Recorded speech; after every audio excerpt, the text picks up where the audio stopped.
Thank you, Council Member Lavange. Again, listen, thank you all so much to all of you who are here today, and a special thanks to the families. Let me just say what an honor it is for me to share the stage with this stellar group of people. And Chief, I wanted to thank you in particular for your very gracious remarks. We're all one city family, and we stand with our sisters and brothers of the police department, the fire department, and the other departments of the city. I said earlier that this event was going to be different because we're going to be unveiling in a few minutes the memorial to our fallen here at DWP. You know, the very first event that I attended in my capacity as GM, this was December 1st of 07, was an event put on by the Grossman Burn Center.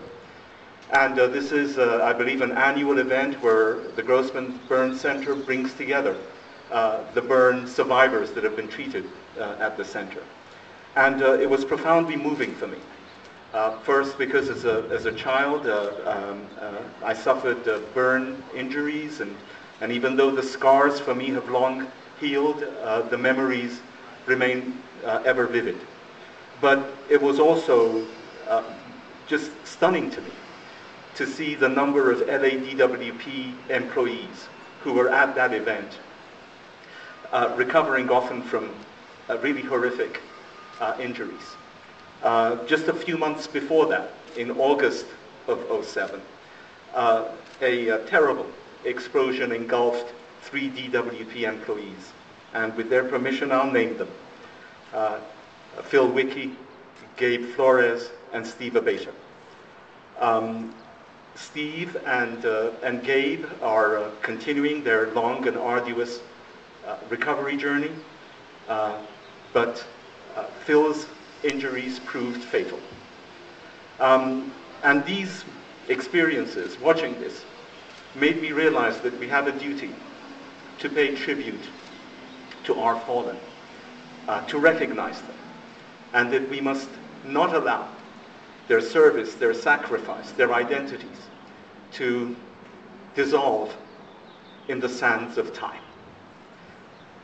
Shortly after that, I held my first series of employee meetings around the city. And at all of these employees, I asked for suggestions. And one gentleman put his hand up and said, well, how about a memorial to LADWP employees who've lost their lives in the line of duty? That gentleman's name is Paul Abram. I believe he's with us here today. Paul, are you here? Paul, stand up.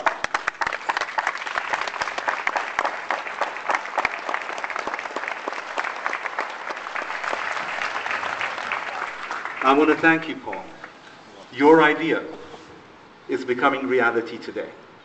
And for me, it provided me with what I needed, what my soul told me had to be done in order to recognize our DWP people who've lost their lives.